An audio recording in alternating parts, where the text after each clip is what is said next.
What is going on, everybody? Welcome to another edition of You Can't Make This BS Up. It's your boy Joel Davis. Yes, your host. I have not forgotten about my podcast. I know I've taken a couple of weeks off, and believe me, I have been like literally busy with life, with this new job I got. That which is now not a new job. I've been doing it now for about 3 months now, going on 4. So it's actually a career. It is very, very busy. I'm talking about I am always on the go on this job. And when you in the food business, it never stops. And when you're doing 50 plus hours between that, and y'all know my wife has health issues, I have animals I have to take care of, and now I have puppies that I have to get out of my home as soon as possible because I do not have enough for 7 of these broke besties. Okay, can't afford to, so I'm definitely got people in my local area. If you are the local southeast Georgia area near Jacksonville, Florida, and Camden County, Georgia, give your boy email, and I may be able to hook you up with some of these free pups. But besides that, I've been busy. Very, very, very, very busy. And my wife tells me she doesn't know how I'll be able to fit all this stuff in my busy schedule, but I'm gonna make it. I'm gonna make it work. And I'm doing it right now on Christmas Day. I done had time with the family. Thank God my kids are grown. Because when your kid's not grown, it's kind of hard to be able to do the things you want to do because when they're young, they want your time and attention excessively. But when they get grown, they got so much other stuff going on. It's like, okay, we exchange gifts. All right, I'm happy. You're happy, mom and dad. Okay, we go. So that's kind of the cool thing about having adult children. Most of the time, anyway. Well, don't get it twisted. They still need your help. And not to mention, I got a lot of stuff planned for 2026 with this podcast. I am excited to tell you guys we are on episode 55. 55 episodes. Y'all been rocking with me now with this podcast going on now. It'll be 2 years sometime next year, which will be very soon. That 2 year anniversary is coming up. And I'm very proud of how far I've come along in those 2 years. I have made some connections. Hopefully soon I'll be doing a collab with one of the other major, well, I would say major, but they're a little bit, have a lot more longer following than I do because they are more established. They've been out a little bit more longer than I have. They have been out since during the COVID uh, episode of things.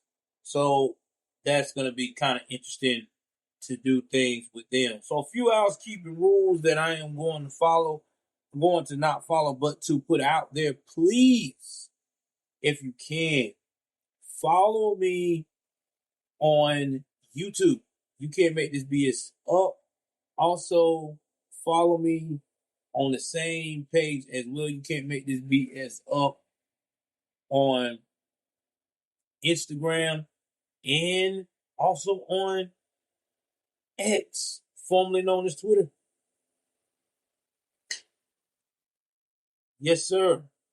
And also, too, guys, be careful this holiday. Uh, I know this is a little bit more premature to tell you, but we recently had someone at my employment on place, 2 people actually. One of my employees, one of my boss had someone that thought it was real cool to put a tracking device underneath their vehicle. So please, people, take care of yourselves and take the initiative to check your surroundings. This is the season people and thieves are trying to commit the ultimate crime, and I do not want to do a report on you on this channel.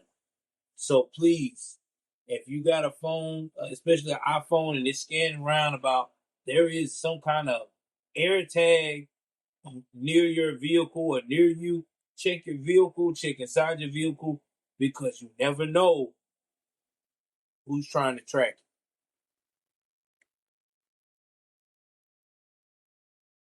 you. Now, with that out the way, please, if you want me to do any ad space for your business, whether you in the Georgia, Southeast Georgia area, or if you are got a website, or you just want me to get your name out there, please holler at your boy for ad space. It can be any business, podcast, uh, restaurant, anything that's going to help the community or is going to also help you take care of your family.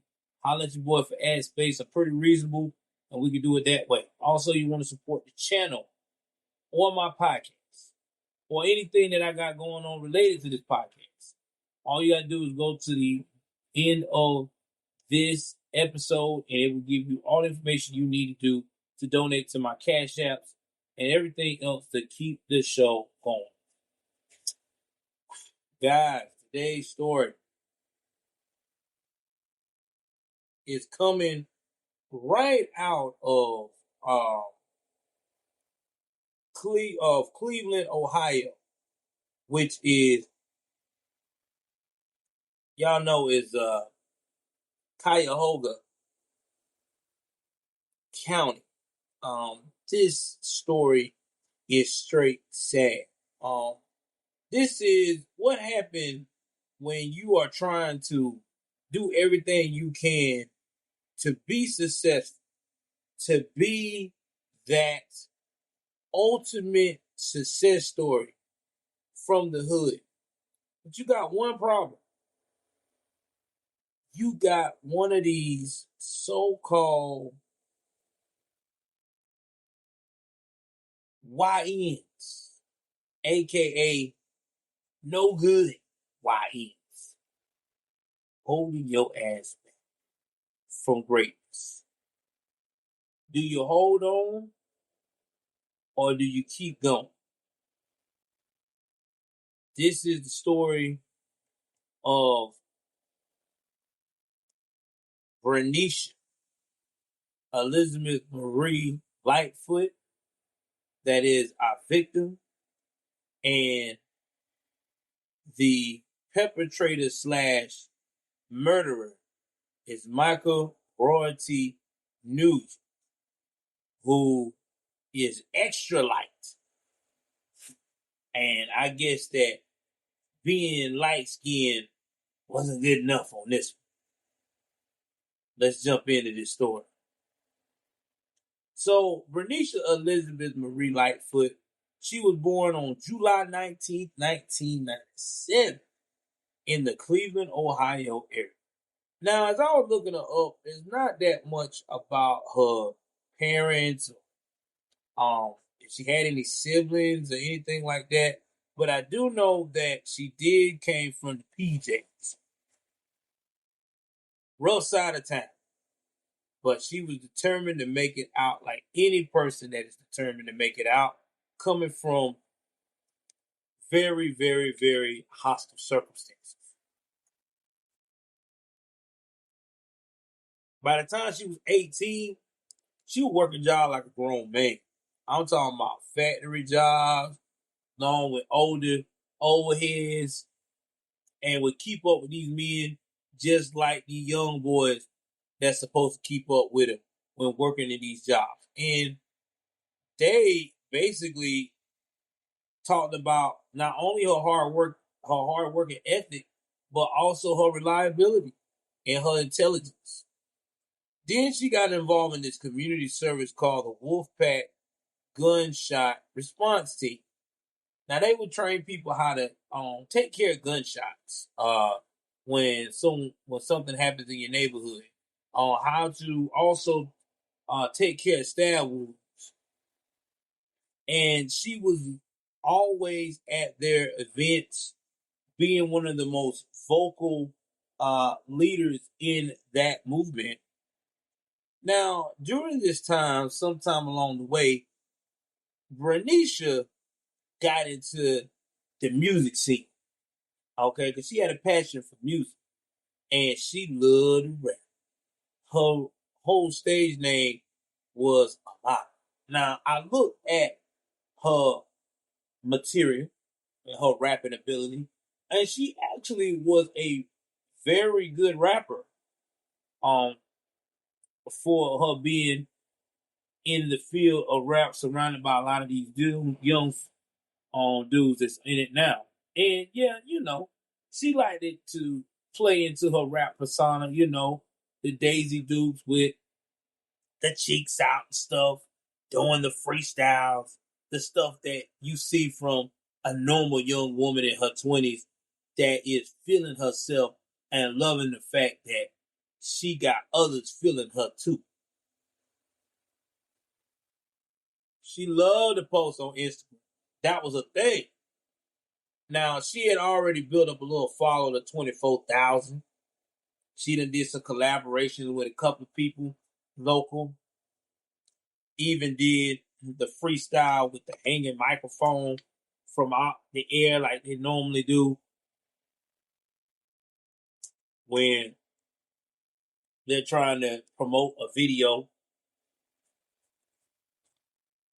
Everybody was saying, yo, this girl going places. She had the beauty, the talent, the tattoos on the arm, the raw look, the urban Midwestern black girl swag that everybody dreams about that is into the hood music. Here comes her boyfriend, Michael Royalty Nugent. Now, Michael was about 31 at this time. He was probably born around about 1992. There is no public details about his parents' childhood too much, but I can tell you this.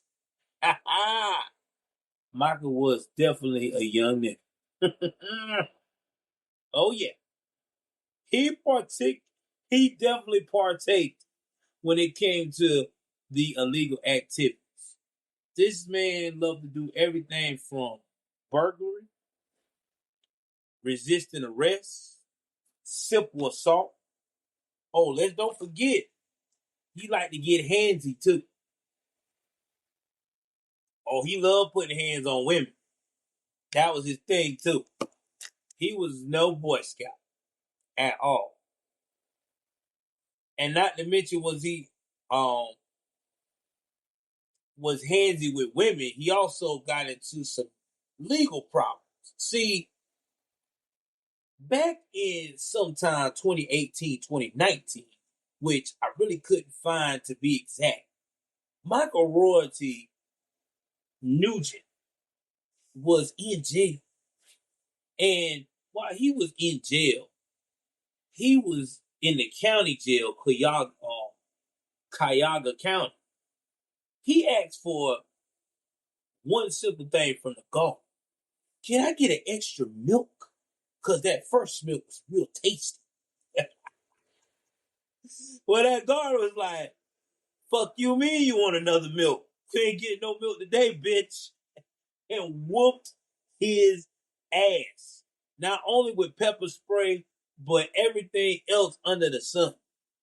Now, Michael, who was, there's a picture you can look up online where my man looked like he had blood coming out his damn eyes. Decided, okay, y'all want to play this game? I got you. Filed a settlement. That's right, filed a lawsuit. Filed a lawsuit immediately sometime during the COVID years, they decided that, you know what, we're tired of trying to fight this. We don't want to fight this in court. Why don't we just go ahead on and get his cat 100K, apparently 115K to be exact. So he got $115,000 settlement. Well, you would think that a young cat like this guy have $115,000 settlement, that he would look at trying to partake in investments and maybe even starting his own sufficient business so he can go any way but up. Nah, this nigga squandered the hell out of his money. They said that he was partaking in everything from trying to be the next El Chapo to just buying stuff that didn't make any sense. So we fast forward now to around July 17th, 2023. And this is a little bit before Breneisha's birthday, which is 2 days before her birthday. Family has been trying to get in contact with Breneisha. Breneisha is not answering no phone. Breneisha ain't, showing up where she needs to be. Family is worried because not like her. So a relative reached out to the Cleveland Police Department. Was like, hey, I need y'all to go through and check on my family member because I can't get in touch with her. Okay. So the police went through her apartment in Cleveland, which is Bedford Apartment. I think it's around Sullivan Village. I can't pronounce the name of that village area. But as they go around there, like cops do, banging on the door, trying to do everything they can. Probably went, got maintenance to help them open the door to see if everything was good, to do the welfare check. And when they walked in, they found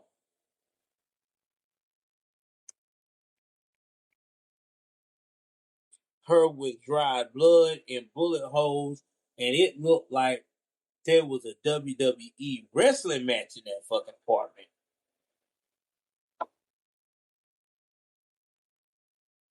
Okay? They didn't find her, but they just found bullet holes in the apartment and a struggle. Like somebody was getting it in. So now they got Breneisha and her Michael were missing. Her phone was discarded 10 miles away in Cleveland. So they trying to find out, okay, how this phone got there. So they looking through surveillance cameras through the city, trying to find out what happened. You got a neighbor that said, hey, I heard a gunshot, and they saw Michael, somebody that fit Michael's description, dragging looked like a body wrapped in like a sheet or something down the steps. So on July 21st, Breneisha's body was found that day in a wooded area, was arrested on July 21st. Now, Breneisha's body was found that day too in a wooded area in Cleveland's Slavic Village. Now, he confessed to shooting her, initially charged for shooting her. Now, his reason behind it was, he told the police is that he was in the street narcotics division, right? So, he's in these streets narcotic division. This is what he do, right? This is his lifestyle. So while he has been selling these particular narcotics, things of that nature, old girl has been sticking her hand in the cookie jar. And he told her, like, yo, you can't be sticking your hand in this cookie jar like this because you gonna mess up my bag. You gotta stop this shit. So one thing led to another when he found out she did it again. And this time when she did it, I guess she said some things to the effect of, I do what I want. You know how women get mouthy sometimes. And Michael is the one that loves to do the placing of hands. But he said in his version that, no, no, no. I tried to de-escalate by trying to remove myself from the situation, but she got a knife.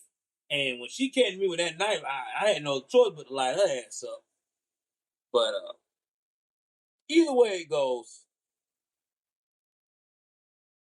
he was charged with murder.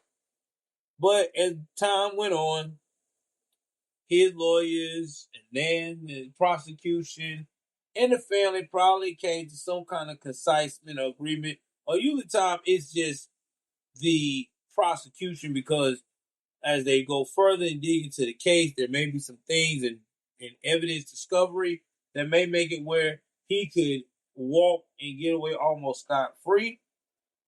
And so in this case, um, it could have been that, or it could have been that the family just didn't want to go through a trial because who wants to see autopsy pictures of their child opened up and body riddled with bullets because their boyfriend can't control their emotions. So either way it goes,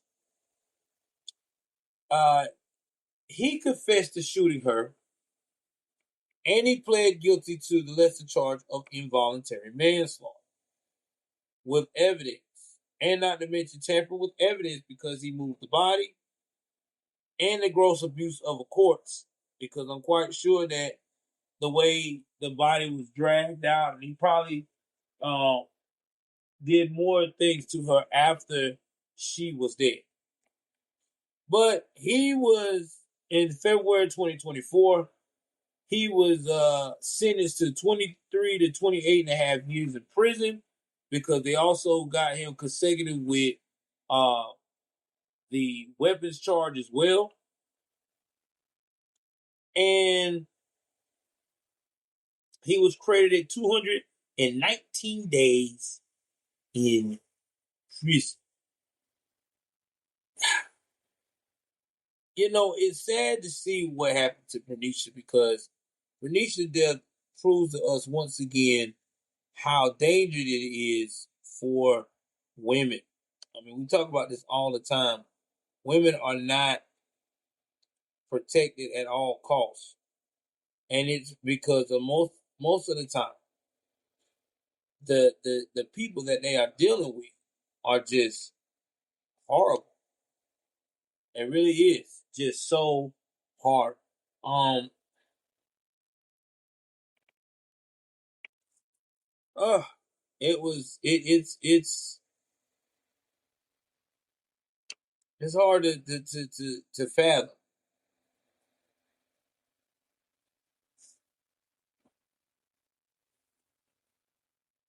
It really is. And domestic violence is real, guys. It really is. This was a gorgeous girl that had a whole lot going for her. She was extremely beautiful. She could rap. She loved her community. She was a very giving person when it came to trying to find love. Her problem was is that she gave love to the wrong person. This guy did not look at her the same way at all. Did not. Did not. So here's my wrap up on this. I'm going to talk about how I feel about this whole case. We're going to talk about first uh, Light Bright Michael Royalty Nugent.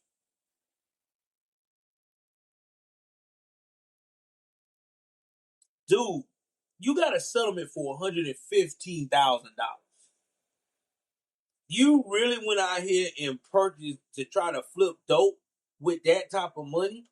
You know what you could have done with $115,000, fam? Dude, you could have got you a food truck. You could have hired you two fucking people that got some kind of idea of cooking. Or hell, you could have learned as you went along with the idea of cooking. And you could have been rocking with a food truck, homie, right there, anywhere in Detroit. You could have been killing it.